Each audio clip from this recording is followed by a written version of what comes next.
अब एक छोटी सी ट्रिक है यहाँ पे, बहुत आसानी से आप 2 मिनट के अंदर यूनिट ऑफ के फाइंड कर सकते हो।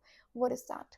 सी, आपके पास आपने 3 यहाँ पे वर्ड्स याद करने हैं। पहला मोल, नहीं एक सेकेंड, पहला है लीटर। अब देखो लीटर डेसीमीटर क्यूब एक ही बात है, आप यहाँ पे डेसीमीटर क्यूब लिख सकते हो, ठीक है। दूसरा है मोल, तीसरा है सेकेंड। इनकी पावर में आ जाएगा n-1, 1 माइनस n, और सेकेंड हमेशा -1 रहेगा, जहाँ पे n क्या है, ऑर्डर ऑफ रिएक्शन है।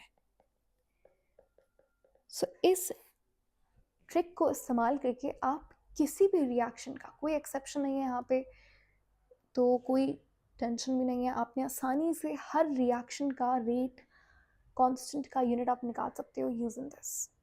ओके, कुछ हम यहाँ पे एग्जांपल्स सीखेंगे एंड आपको समझ आ जाएगा कि किस तरीके से आप इस ट्रिक को या whatever you want to call it, इसको यूज़ कर सकते हो। Okay, let's get to that part.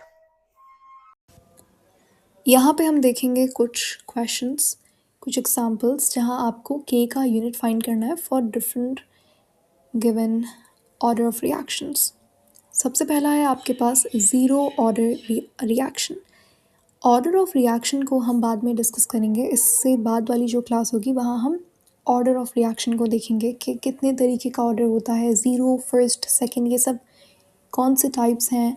यहाँ पे जस्ट आप फोकस करो कि किस तरीके से आप के का यूनिट निकाल सकते हैं, यानी कि रेट कांस्टेंट का यूनिट निकाल सकते हो फॉर डिफरेंट गिवन ऑर्डर्स। जैसे ज़ीरो ऑर्डर का एग्जांपल अगर आप यहाँ पे लो, सो ज़ीरो ऑर्डर रिएक्शंस वो रिएक्शंस होते हैं जिनमें जो रिएक्टेंट की पावर है, पावर क्या होती है, ऑर्डर होता है। तो ऑर्डर में अगर मैं ज़ीरो लिख दूँ तो ये पूरी टर्म, ये जो रेट का फैक्टर है, रिएक्टेंट की कंसनट्रेशन का फैक्टर है, ये 1 के इक्वल हो जाएगा, ठीक है।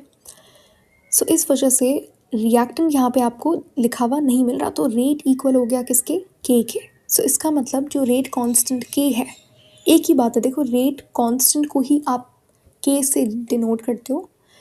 सो रेट कांस्टेंट कहूँ मैं, के कहूँ, एक ही बात है। तो इस वजह से आपको लिख रहा, यहाँ पे दिख रहा है कि रेट इक्वल है किसके, के। सो रेट का जो यूनिट होगा वही के का यूनिट होगा। रेट का यूनिट क्या होता है, मोल पर डेसीमीटर क्यूब सेकेंड, ये रेट का यूनिट होता है। तो यही यूनिट होगा के का। इसको आप प्रूफ भी कर सकते हो, सेम यही ज़ीरो जो है आप वो हमारी जो ट्रिक है उसमें रखोगे, आपके पास यही सेम आंसर आएगा, यही सेम यूनिट आएगा के का। Let's try this out. आप ये खुद से भी कर सकते हो, मैं यहाँ पे करवा भी रही हूँ, ठीक है। सो ट्रिक क्या थी हमारे पास, डेसीमीटर क्यूब, मोल और सेकेंड। पावर में क्या आएगा, n-1, 1 - n, और ये -1 आ गया। n की जगह पे आप क्या रखोगे, यहाँ पे ज़ीरो रखोगे। तो पहले में क्या हो गया, ज़ीरो -1 क्या हो गया, -1 हो गया।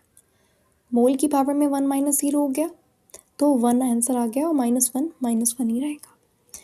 यहाँ पे के का यूनिट क्या आएगा, मोल, उसकी पावर पॉजिटिव है इस वजह से मोल।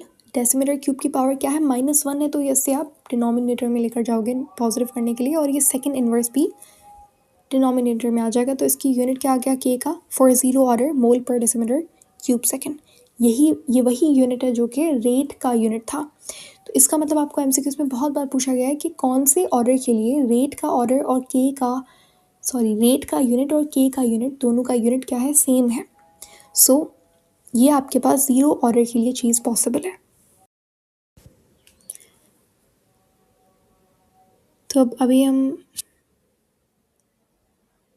हम इसी चीज़ को देखने लगे। तो आपके पास क्या यूनिट है, कैपिटल एम, सेकंड इन्वर्स, यानी कि मोल पर डेसीमीटर क्यूब सेकंड, सेम वही यूनिट है।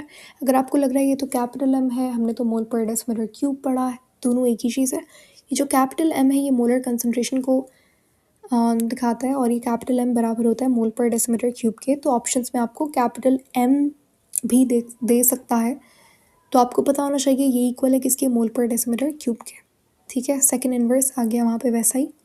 तो ज़ीरो ऑर्डर के लिए रेट का और के का यूनिट सेम होता है। ज़ीरो ऑर्डर रिएक्शन ज़्यादातर वो रिएक्शंस होते हैं जो फोटोकेमिकल रिएक्शंस होते हैं, सनलाइट में होने वाले रिएक्शन। जैसे अगर आप यहाँ पे एग्जांपल भी देखो तो हाइड्रोजन क्लोरीन जो है वो सनलाइट के प्रेजेंस में HCl बना रहा है। तो ज़्यादातर photochemical reaction zero order reaction होता है। इसका एक और बहुत अच्छा एग्जाम्पल फोटोसिंथेसिस है। अब आता है फर्स्ट ऑर्डर के लिए। फर्स्ट ऑर्डर में आप यहाँ पे n की जगह 1 रखोगे तो 1 माइनस वन यहाँ पे ज़ीरो फैक्टर हो गया, पावर में ज़ीरो आ गया, तो ये दोनों ये इक्वल हो जाएंगे किसके, 1 के। तो ये पूरी टर्म 1 हो गई, मोल वाली भी टर्म 1 हो गई, तो सेकंड इन्वर्स बचा, यही k का यूनिट होगा। सो आपसे पूछेगा कि कौन से ऑर्डर के लिए k का यूनिट, रेट कांस्टेंट का यूनिट सेकंड इन्वर्स होता है, तो फर्स्ट ऑर्डर के लिए। ठीक है, इसी तरीके से ये आपका होमवर्क है कि आपने सेकंड ऑर्डर और थर्ड ऑर्डर का यूनिट, मतलब इन ऑर्डर्स के लिए आपने रेट कांस्टेंट का यूनिट निकालना है। ठीक है।